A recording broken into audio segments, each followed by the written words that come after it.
Welcome to the Think Factory podcast. We got one question for you. What keeps you up at night?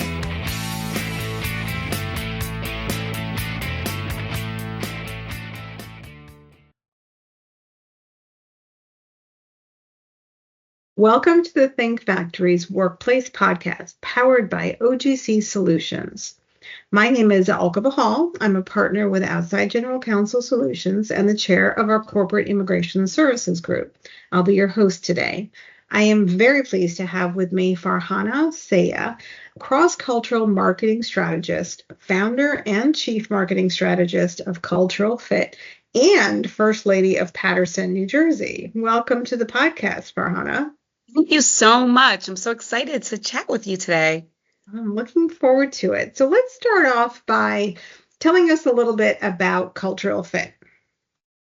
Yes. So Cultural Fit was created over time as I saw a need for organizations to make sure that they were thinking through a global, making sure that they had a global mindset, a cross-cultural mindset when they were thinking about communication. So it's really about tailoring your communication to make sure that you're effective in connecting with diverse cultural backgrounds. Culture affects us in so many ways, consciously and subconsciously. The different values, the different beliefs, the different communication styles, different behaviors. And if we can't adapt, we just end up not resonating. And increasingly, we're all becoming a global citizen, right? And what does that mean? And how do we make sure that we are truly understanding cultures, that we are culturally sensitive, that we are respecting cultural norms and traditions and taboos, and what might work here for our general population may backfire in smaller demographics here or even and in other countries. So making sure that we go beyond translation when we're talking to people, that making sure that communication feels natural, feels relevant, it's the right tone, it's the right context, and that we're prioritizing what the values, and that we're truly engaging with different communities. So in this globalized and diverse marketplace, one size fits all messaging does not work. If you want deeper loyalty, absolutely. Better brand perception.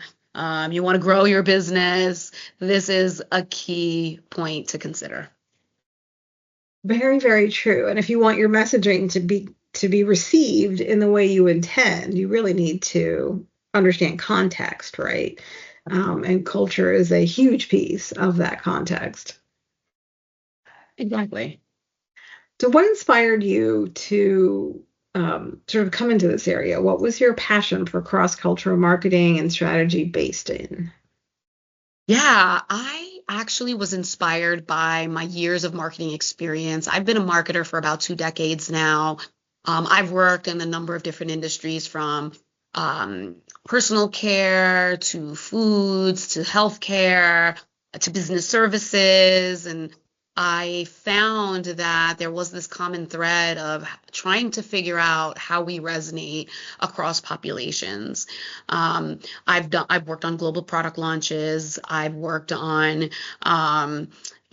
multicultural marketing campaigns to resonate with the growing diversity in the United States. And I always saw the need for really pausing and making sure that connecting with others with different cultures wasn't just at the bottom of the checklist after everything was done for the general market, right? It was, how are we thinking up front about the diversity of our world, the diversity of our country?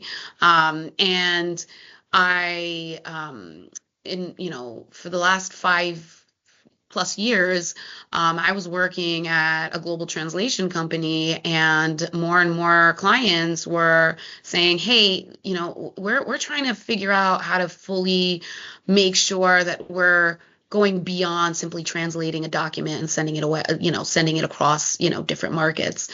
And that's when I started helping more and more clients with that next step and creating new processes, creating new ways of making sure that we're considering that without really taking up too much time and resources, right? Like that's the hardest part was everyone needs to launch things yesterday and they needed to do it, with like very, bare bones budget. So the question was, how do we make sure that this is relevant? How do we do it quickly and how do we do it effectively and at scale? And so that's when I, worked on a few different projects and realized there's a lot of opportunity here.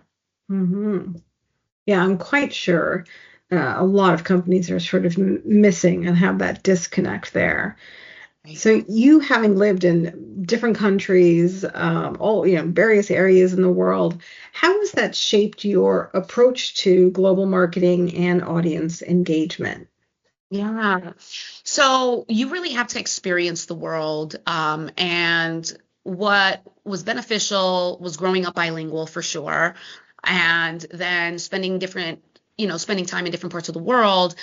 I found that through language, by spending time in different countries, you realize why translation's never word for word, because culture is infused in it. And the way people think, the way sentences are structured, the way they, even something as simple as the way a country maybe pluralizes a word, or just the way they structure their sentences affects, their mindset. And so language and culture are clearly intertwined, and just living abroad makes you realize how to have that cultural empathy, how to have that cultural sensitivity, how to learn how to blend in to cultures, right? Because what you want to do is you want to be a part of that. You want to feel like you are a member of that community, right?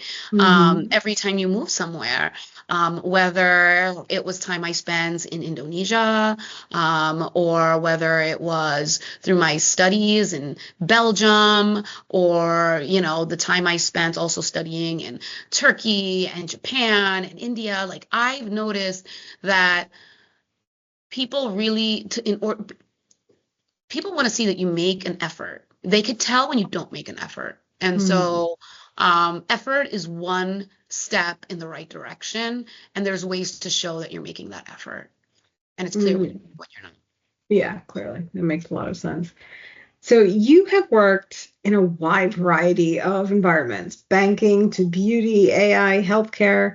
What has driven your career pivots, and how do you navigate these transitions? Is there a common thread between all of these different industries? Always believe that we can always learn from different industries. And every time I moved from one industry to another, I took with me a different lens, if you will. And that's because industries people have a tendency to stay within an industry. So a lot of the people I knew in beauty stayed in beauty. And so a lot of the marketing practices were very similar, right? Company to company. And I saw that, right? In terms of how they approached just the mindset, right? Over time, you start to create that a discipline specifically for that industry. But I feel that when you go across industries, you bring with you a new set of eyes on how to approach marketing. So like, I'll give you an example, being in luxury versus being in fast moving consumer goods, being in beauty versus being in foods, being in healthcare, highly regulated, and banking, both highly regulated, but one's finance, one's healthcare, right? You start to see why marketers make the decisions that they do. And you almost create a subculture, right, within each industry. And it's always amazing to bring in that innovation. And so I was actually guided by being open to new opportunities as they sort of presented itself to me. And that's really how I made those moves. They weren't planned in advance, right? Especially in my younger years, it was, oh, this is a really cool opportunity. You know what? I'm going to jump on this opportunity because of, all the things I could learn. And I'm so glad I have this diverse set of experiences, because while I may not have gotten to know one industry, as well as some other people, I do think that I've learned enough to truly understand why marketers behave the way they do within each of these industries. And so I think that that's helped me in the work that I do now. Certainly gave you a much broader base if you hadn't than had you remained sort of tied to one industry for the 20 some years that you've been doing this. What are some common misconceptions brands have about multicultural marketing? I think the biggest misconception is that it's not completely necessary, that it's a nice to have, that it's more for social reasons than anything else. And I like to make sure people understand that it is a business imperative as well. Yes, it is important for people to feel included, to see themselves in advertising and feel warm and fuzzy inside, knowing, hey, I am part of this. I am part of the American fabric because I see myself on a billboard, right? I see someone that looks like me on a billboard. And that speaks volumes to the values of different companies, right? Making sure that we are representative, that a variety of people can feel good about seeing your merchandising, your advertising, your all of that.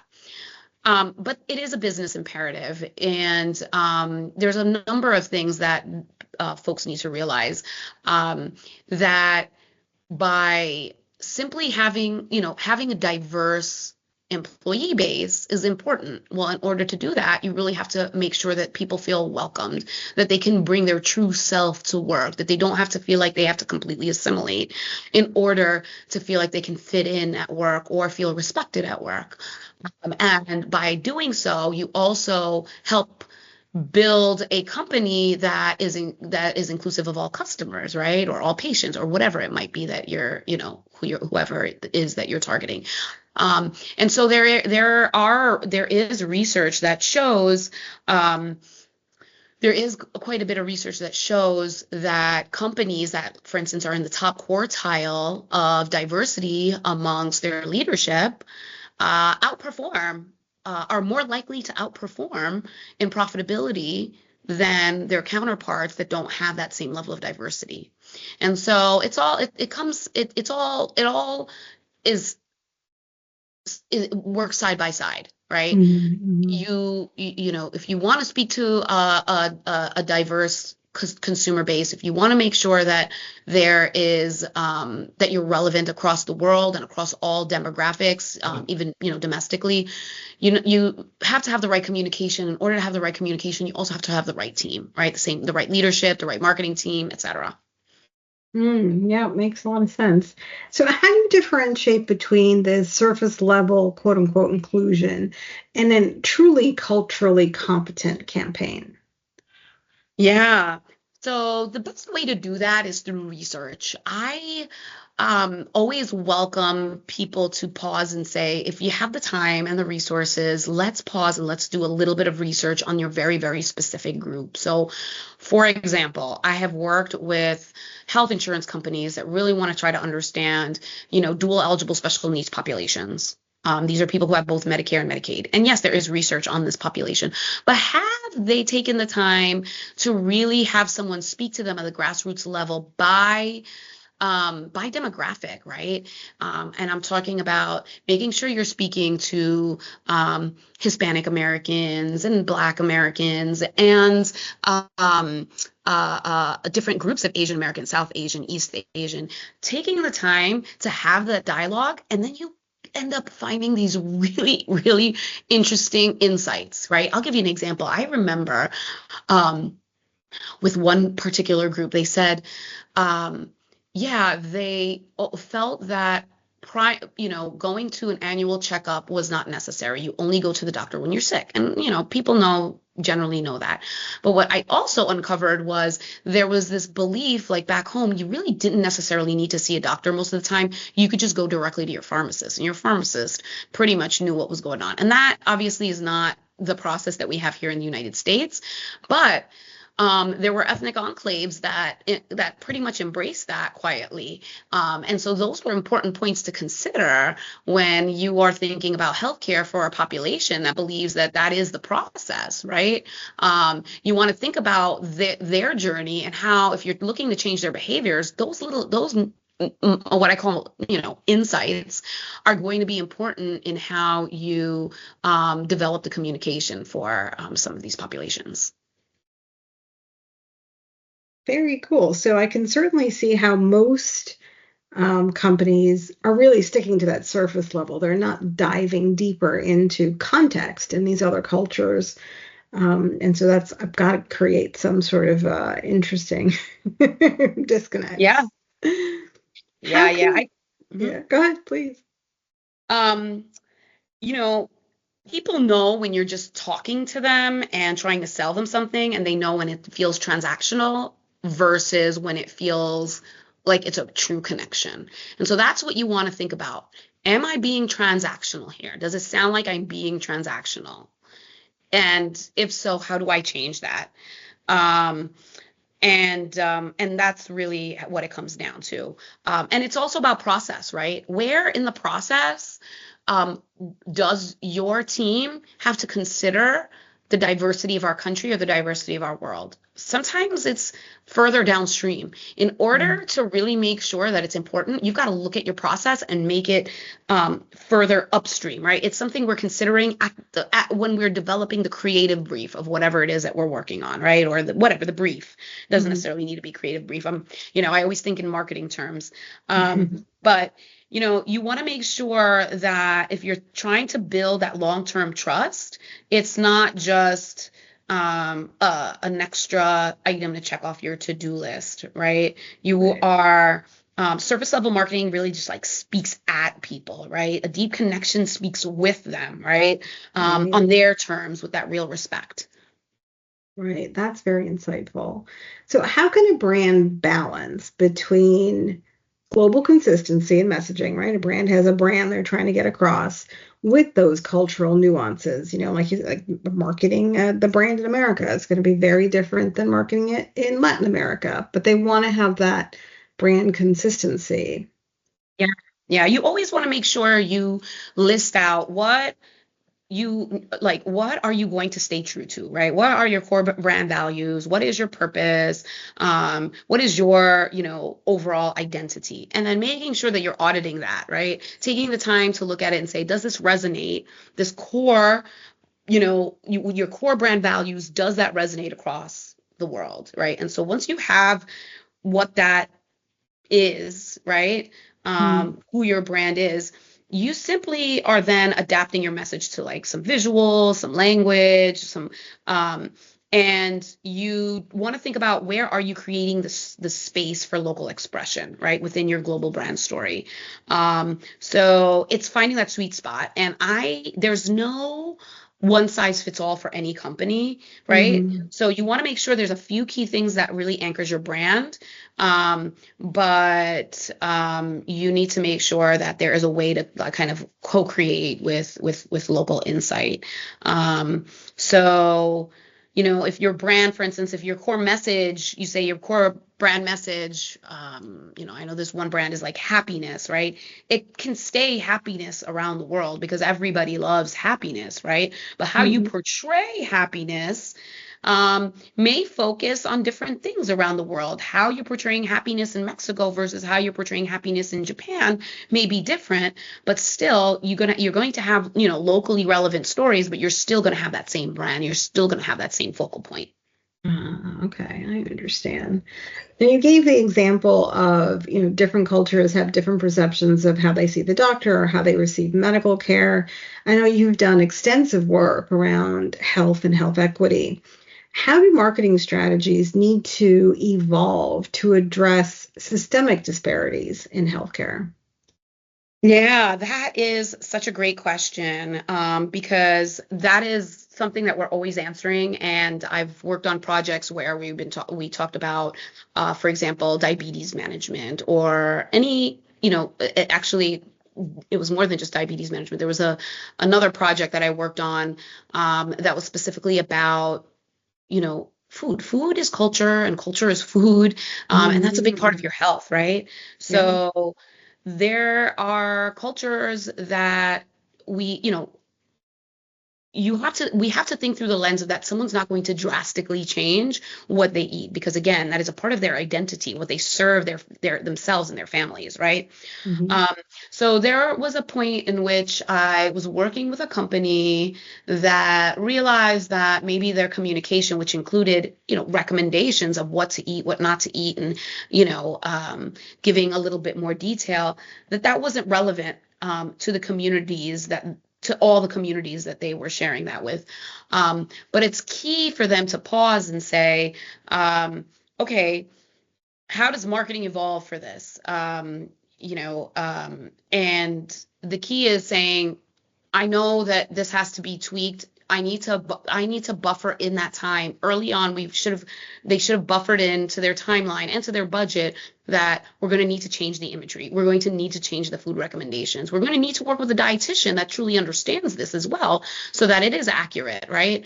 And some companies already have that built in. Again, they are thinking ahead, and they're again, it's all about upstream, that we're thinking about these situations early on versus realizing once everything is said and done with that, oh, we should have done XYZ. So that's how marketing has to evolve, right? Especially in healthcare, because you can't just think about the general market and then say, okay, now we'll adapt for everyone else. It's, hey, what are going to be the needs for everyone? Plan for that in advance so that you're not wasting time and you're not wasting funding trying to figure out how to retrofit the changes after the fact. Right. And that's how it should be adapting. But also that means your team has to have a level of cultural empathy, right? True. They need to understand this. And sometimes lived experience is important. But the reality is we also can train them too, right? To start thinking about that. Trust in healthcare is extremely important, right? Especially for historically underserved communities. So in order to really present yourself with your best foot forward, it's going to be key that you show that you're making an effort. Like I said earlier, effort. People can tell when an effort is made in the communication versus when it's not. And so it's really also about making sure that you're involving these communities or you aim to reach, right? Making sure that there is a way for people to just, in order to create cultural empathy, for example, I create personas, right? This is the person, creating finding a face, attaching a name to it, showing a lifestyle. And again, creating that connection so that targeted outreach can be relevant.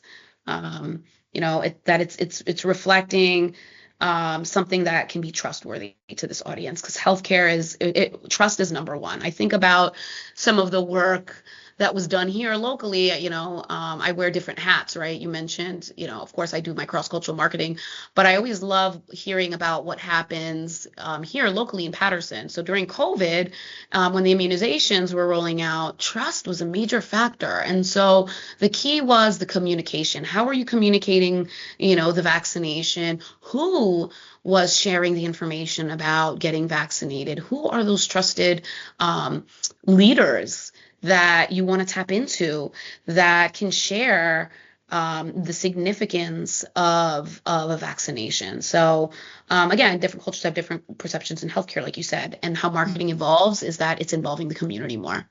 That's really interesting. So you really are advocating for the cultural components to be really foundational. They need to be at least thought about at the beginning of the process, so that we know we're going to be moving in different directions. Absolutely. Interesting. So obviously AI is a big issue everywhere, and I'm sure it's affecting you. How does AI play into your current work, and what are you doing to ensure that it's ethically and inclusively marketing? Because we know, whatever information you put in is whatever information it's going to spit out. Yeah, exactly. And so that's the issue, right? It can't replace AI cannot replace deep human insight, right? That is what my work is built on. Mhm. It's a great tool for, some of the automations that I need, for productivity. Um, I like that AI can help me analyze large data sets, but it doesn't understand it the way a human does, right? It can't spot the bias the way we do. It can't ask the right questions, right? Because I've tried using AI in my projects just for, just for some fun. And of course, I always want to see how much AI has progressed because we continuously see that the machine learning continues to help improve AI. Um, Mhm. but you really have to interpret results through a cultural lens. And right now, it's still very biased, right? You're going to be looking through it through a Western lens more than anything else, and that's going to be important for you to grasp. Um, AI can help really well with translation. I have to say, I have been impressed with their translations, but it still misses tone. It still misses idioms. It still misses nuances of like, people in the diaspora. It still sometimes feels very inauthentic, and you could still see that in English, I'm sure. Yep. So you can especially it is especially so. It feels especially inauthentic in when it comes to other cultures and languages. Um, so, we all know that AI is only as good as the data it's trained on. So, our data sets still need to make sure that, these underrepresented groups have their voices heard, and we want to make sure that stereotypes are not reinforced, and um, that's really key here. Human insight is key, and we need to we do need to make sure that we're using the latest technology to make sure that we can scale the work that we do. But humans have to remain in the loop. Yeah. Very similar to a lot of other areas, right? It's a great tool, use it as your starting point, but nothing is going to replace, especially not in an environment where you're trying to evaluate, like you said, culture, idioms, nuances. I mean, even in English, those things change over time. Yeah, So exactly. And like language is not static. It's always changing. it's It's always interesting. changing. Yeah, You know, I absolutely. I I laugh at my immigrant parents sometimes because they speak. So my parents speak in Bahasa Indonesia, and they still speak it from the year in which they left, right? Yeah. They Mhm. retain the culture of their country in the year in which they left. So the culture of the country has changed drastically in the last 40 plus years. Um, but they have Not in their remained in mind. that culture that what's that? Yeah. Yeah, yeah. Same with my family. Yeah, Exactly the same. yeah, 'Cause it doesn't yeah. evolve in their minds, and they're not No, there. They're not seeing it, so it's no, frozen in time. exactly. And that's key to thinking through when you have diaspora communities, like here in the United States. So if you're speaking to a Chinese community from, it depends on, their age and the year they came here, and it will affect how you communicate with them. So, in many ways, like there was the transition in the written from traditional to simplified, and that determining that is going to be key in determining which one to use is really based on who you're trying to target and figuring out which one they're more comfortable with. Right. And you bring up a good point. It's not just sort of a blanket cultural approach. Age combined with culture creates a whole different dimension. Yes, absolutely. Um, a lot of the work I do is what I call it's sociocultural, right? Hmm. Culture in terms of the country in which they came from, yes, but also cultural insights here in the United States and how culture affects all of us, right? We all come from a culture, of certain culture. There's different, whether they're movies or historical events, they affect who we are. And so we have to think about that. There are certain triggers in all of us based on, our age. And so, yes, I agree with you. Age is extremely important. Gender is extremely important. Culture is not one dimensional. So, for example, if we're talking about different immigrants, Gen Z may love using, let's say, Spanglish, or look to TikTok for, healthcare tips, whereas your first generation immigrant mother who's a bit older is using more of the native language and prioritizing tradition and family values. And the generations play a role for sure. So it's a different life stage, a different set of needs, a different set of life experiences. Yeah, a different language. Yes. You don't want to overgeneralize. Yeah, absolutely. I mean, I have younger children, and my teenager, sometimes I have no idea what she's talking about. I have to be like, what does that mean? Oh, that's just my own culture. Absolutely. Alka, I can't tell you, I have 3 children myself, and sometimes I find myself quietly grabbing my phone and Googling some of the words that they're using in the terms, because I want to feel, I don't want to ask them what it is. I want to feel like, yeah, I'm with it. You're in the know. I'm with it. Yeah, my children think I'm clueless because I ask them all the time. Oh, that's so funny. Yeah, I stopped doing that because I could tell they kind of like, they say, cringe. And exactly. Exactly. So changing our focus a little bit.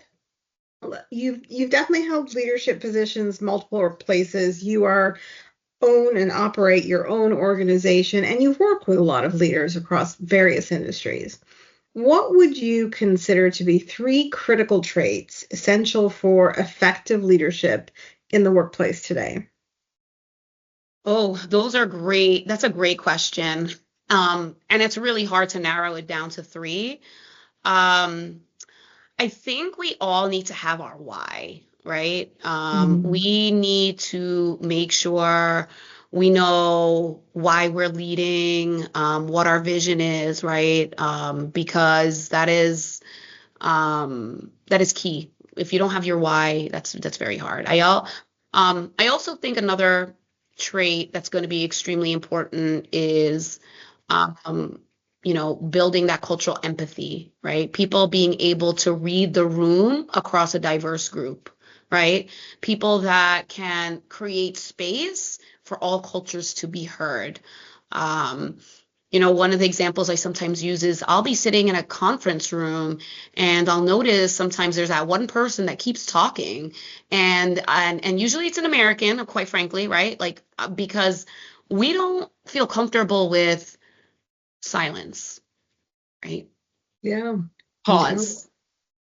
And so we find the need to just keep talking, filling in the gap versus giving people that pause that's needed. And there are people possibly at the table who need that pause in order for them to be able to feel comfortable enough to speak up. And sometimes it's subconscious, right?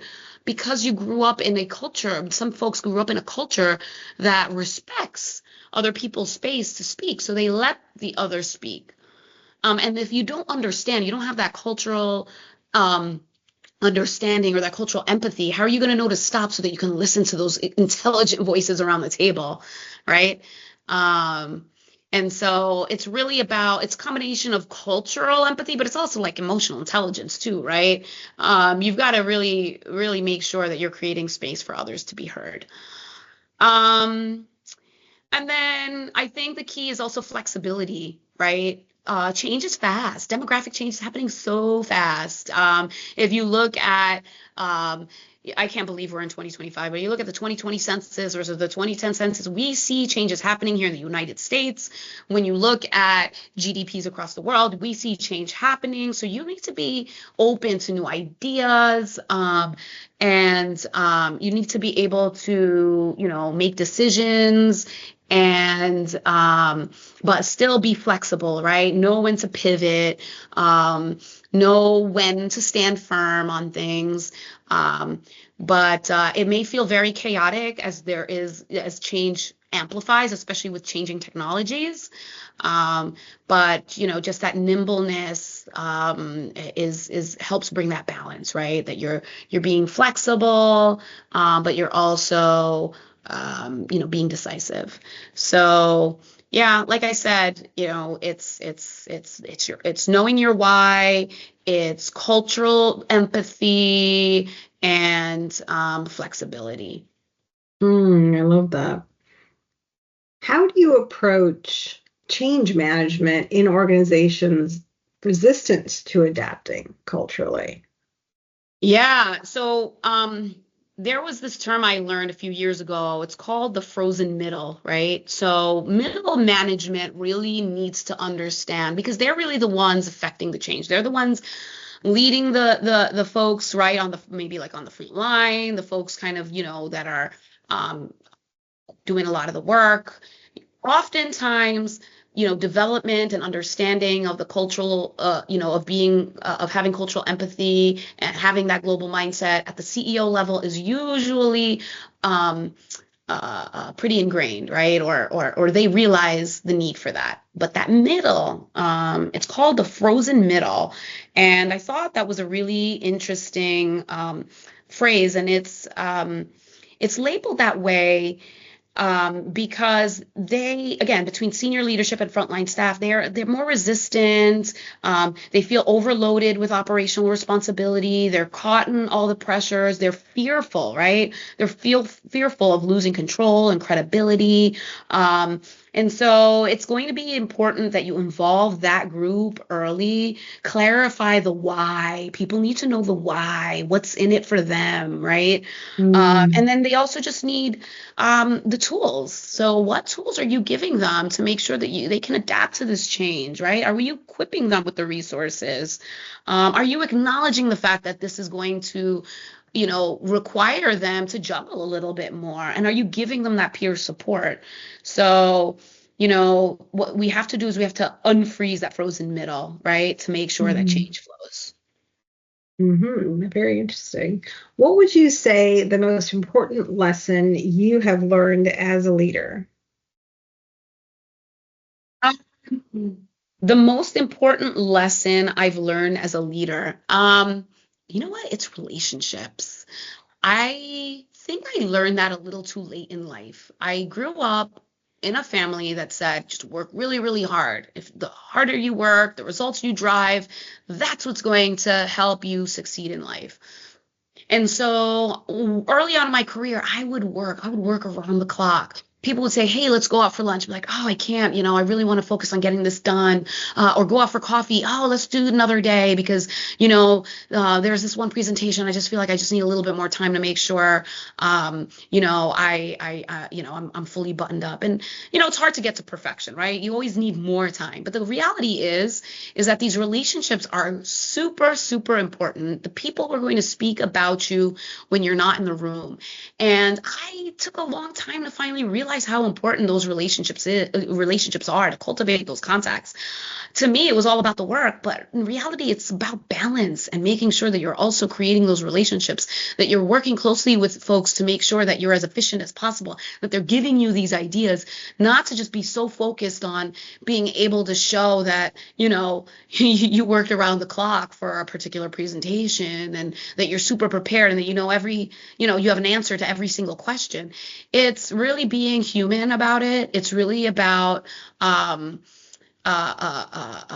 connecting with people. And that is what I think. I know this wasn't your question, but if I could tell my younger self, an important trait, it would be making sure that you are cultivating those relationships. Yeah, this is something you and I definitely share. Yeah. Having that sort of cultural guidance where, keep your head down, get your work done, it'll all work itself out.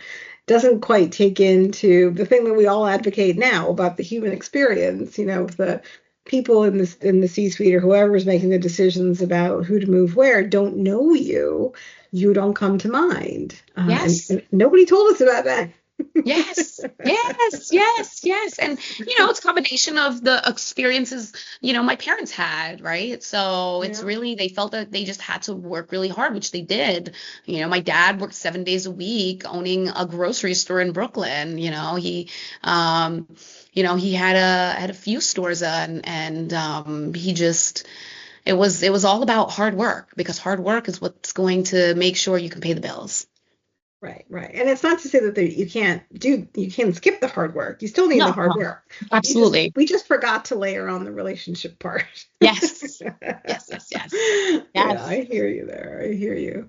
Yeah. So you work in a really fast changing industry, right? Culture is constantly changing, language, all these issues. You are likely working in a very high pressure environment, right? Companies are bringing you in and maybe with an issue they've been struggling with for forever, and somehow you're Yep. supposed to fix it in 10 minutes. But what keeps you grounded in this fast changing environment and pressure? So I keep myself up to speed on skill set, but I also have to keep yourself up to speed on mindset. It's that mindset that keeps you going. Making sure that you have that purpose and and that you embrace that I embrace adaptability, right? Not just like as a skill, but making sure that I don't look at it as intimidating, that I view it as an opportunity, and your approach just really helps you respond to that kind of change. And what keeps me grounded is I always know there's somebody I can tap into, because the work that I do is really about people. There's no way I'm going to know all the nuances of every single culture, because there's nobody that lives every single culture. There are cultural experts around the world that I rely on, right? And those relationships, that network, those perspectives, being able to lean on others, that is the win that I have when I have a lot of pressure, is knowing that there are amazing people that can give those great insights that can help make sure that our work keeps moving. So so that's it. I focus on my why, the communities, the people I work with, and it helps me avoid getting lost in the noise. No, that's great. That's great. You've been honored with some really significant awards, Women of Achievement, Champion of Peace. What do these titles mean to you personally? Love getting these awards only because it helps me be able to talk about this, right? Um, and being awarded is an honor, especially by these organizations. It's humbling, and it just reminds me of the responsibility I carry, right? Mm-hmm. And just realizing that I'm a role model in my community. And I just want to make sure that I continue to, fuel my passion, that I bring up others with me. I'm a believer that when you walk through the door of opportunity, you keep that door open behind you, right? You don't let that door Mm-hmm. close, right? You uplift others. And so, these awards, just really help remind me of what I'm dedicated to. And because of that, I'm very grateful. Well, and they're well-deserved honors. On that same topic, you are a great role model. What advice would you give to young professionals who want to get into this sort of similar intersection of culture, tech, and impact?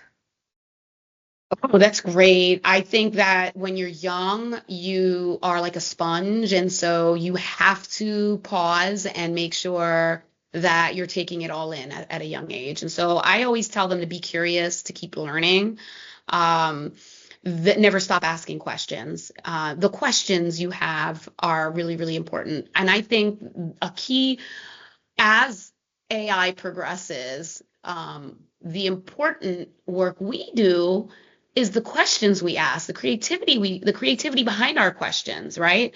Um, I remember having a conversation with someone about being a prompt engineer, and they thought, oh, and I didn't make that up. I've heard the term before, and I like to say that I'm increasingly a better prompt engineer. So the question is, how are you prompting the people you work with? How are you prompting AI with the right questions? So that's my advice to young professionals, is to be curious, to keep learning, because all of that curiosity and that learning will help you ask all the right questions, right? It's that knowledge. Those right questions aren't just going to naturally happen without, years of experience. So that's really, really important.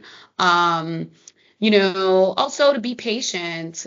It's really difficult when you start an organization, start a business, or start in a new industry, right? You have to prove your value. You have to, just make sure you're consistently showing up.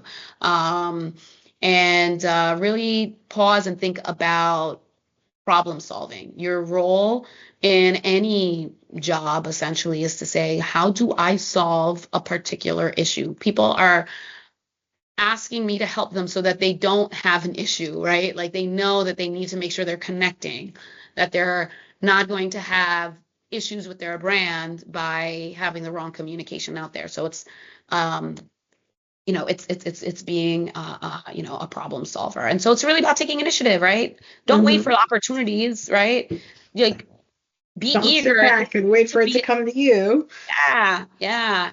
Like, it's all about getting in, right? Just like roll up your sleeves, believe in yourself, keep pushing forward, come up with those ideas, think about how you can solve issues in unique ways, and all of that will help open doors. I agree. And I love that, to just be curious, to keep asking questions and learn and learn and learn. You and I are not the younger part of our careers anymore. We're on the other end of our careers, but I still think that's really important. It's all about continuing to learn, expand your knowledge base, understand people, different people, how they think, and expand the relationships, deepen the relationships. Yes, indeed. Love it. So let's circle a little bit to the future. What do you see as the next frontier for culturally intelligent marketing? Oh, it sounds like we are in we're talking about Star Wars, the next frontiers. We might be with AI. Yeah, right. Yeah, it's good. Like, it sounds like going out into outer space. I love that. I think the next frontier is really about making sure that we think through hybrid identities, right?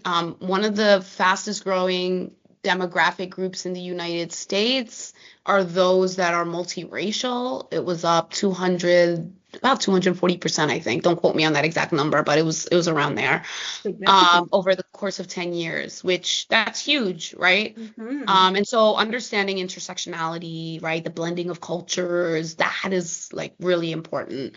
I think the other part is making sure that we are on top of new technology, cultural, combining, that deep human cultural, the human insights on culture with technology to create those hyper personalized experiences. Personalization has been a talking point in marketing for as long as I've been in marketing.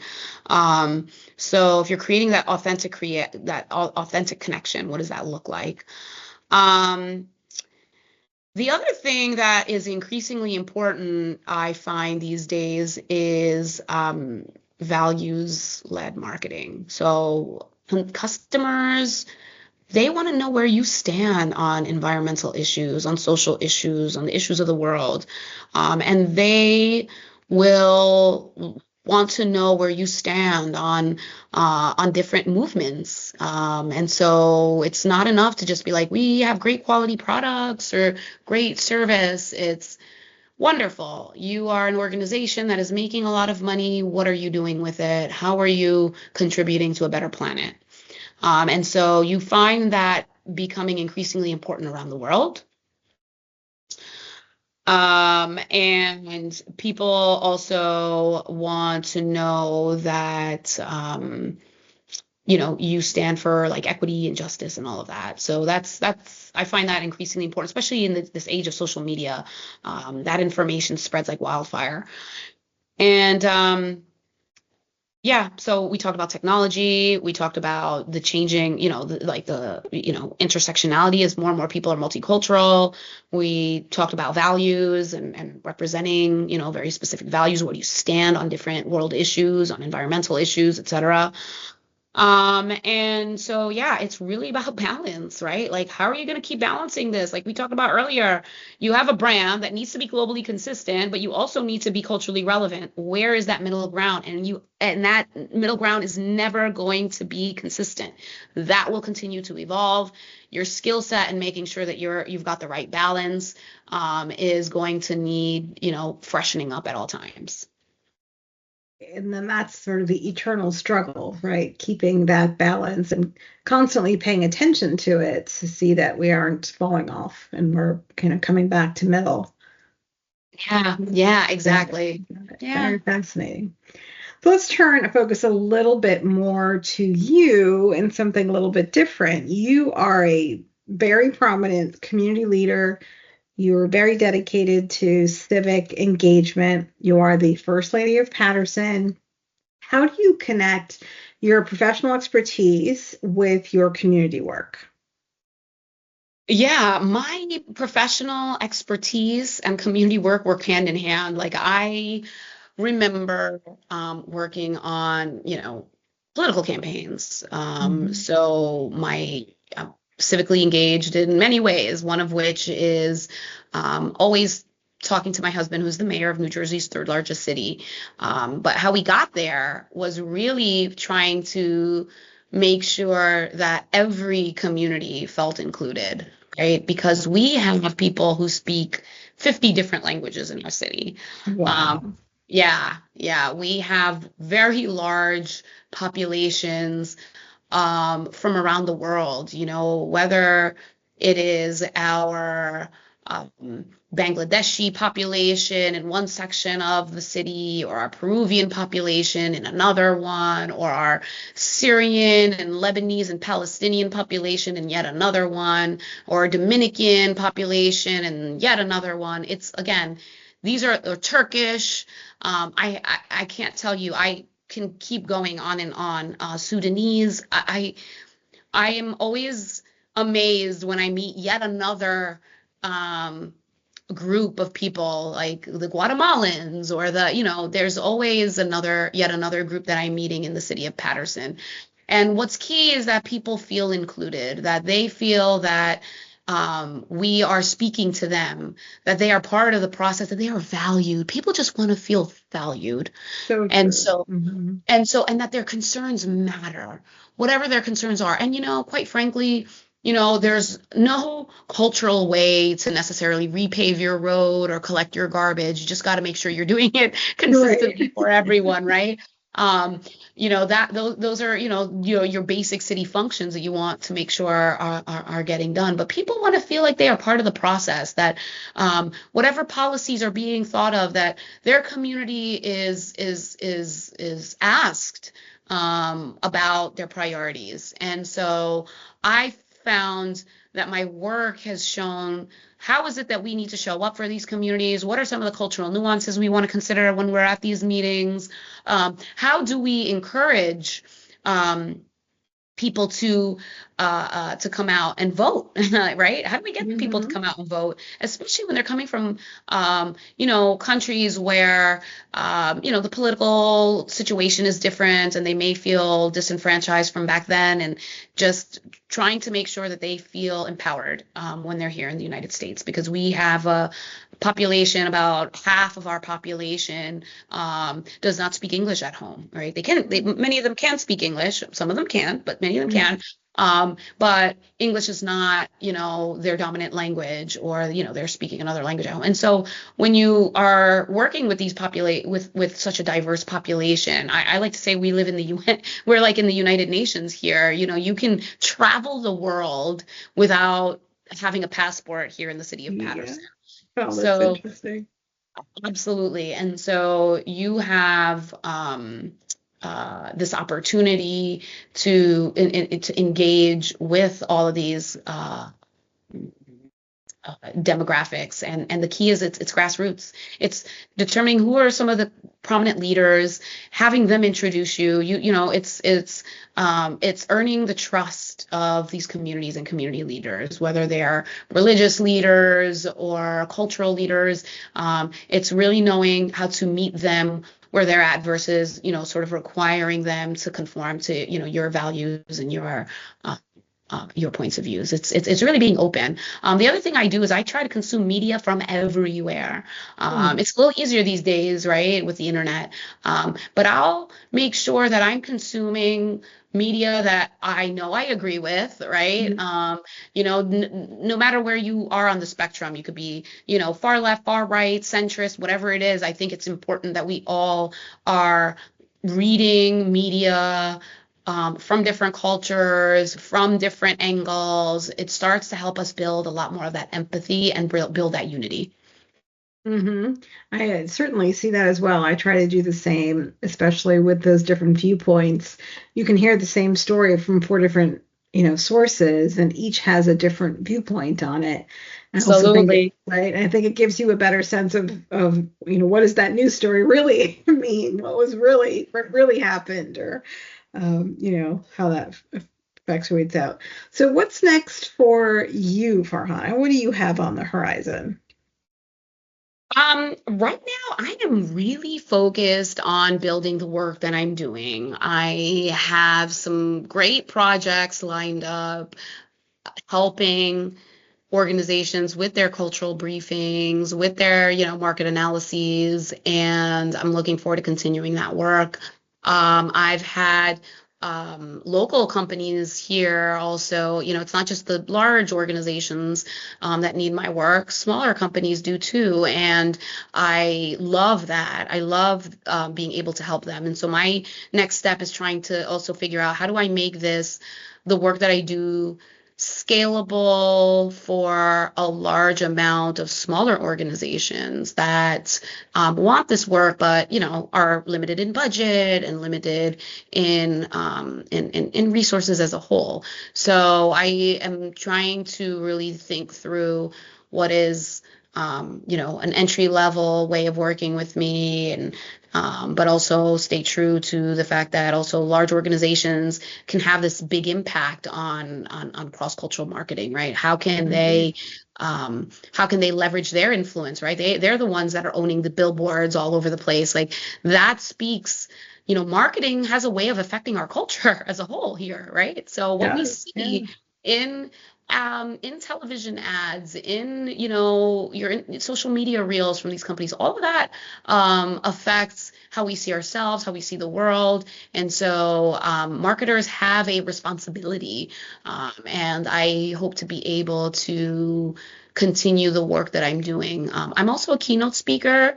That's one of the things I also enjoy doing, is speaking to people, having this dialogue, making sure that I personalize this or customize rather this dialogue to making sure that marketers understand this and understand their responsibility.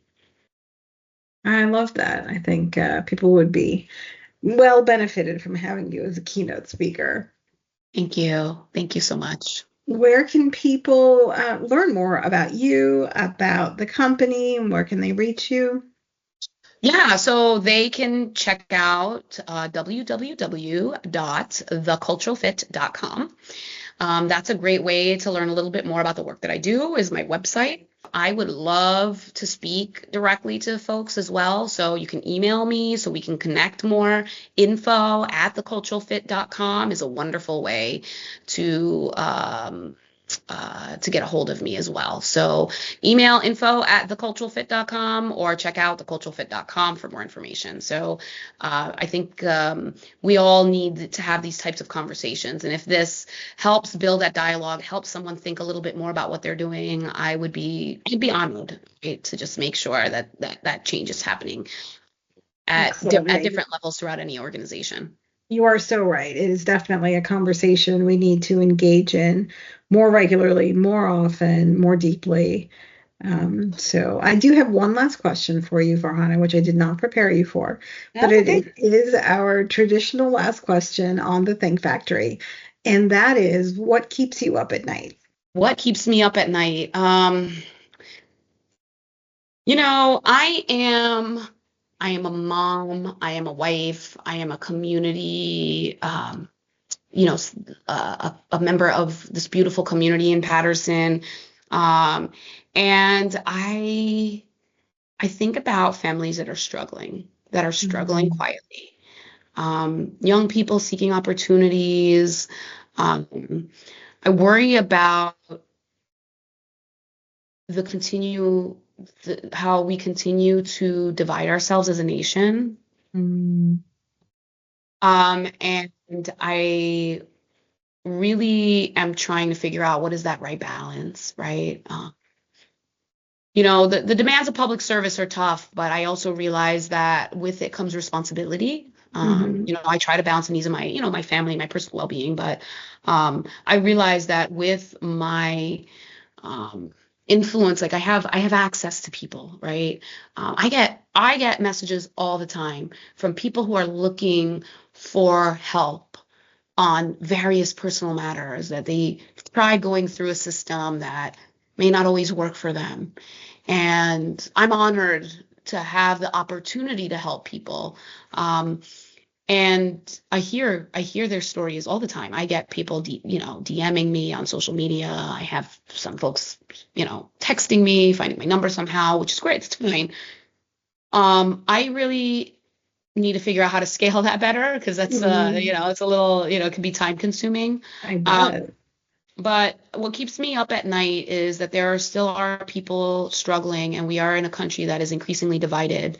And I think through the work that I do and through, my purpose and my why, it's really about how do I make sure we connect as human beings?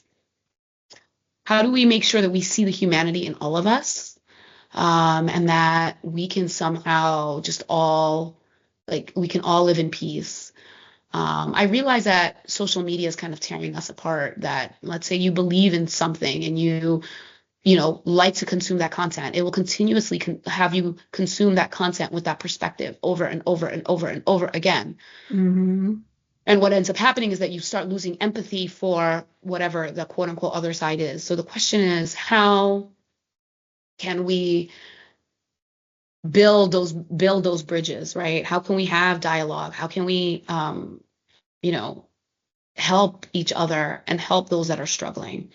Uh, Yeah. So yeah, I mean, every challenge that's out there um, means there's a chance to learn, there's a chance to grow, there's a chance to make a difference. And even though I can't, sometimes I'm tossing and turning thinking about it. That's also what fuels me. Yeah, very insightful and really beautiful thoughts. Thank you, Farhana. Thank you for joining me today. It's really been a pleasure. Thank you. I really appreciate that you do this. I think this is phenomenal.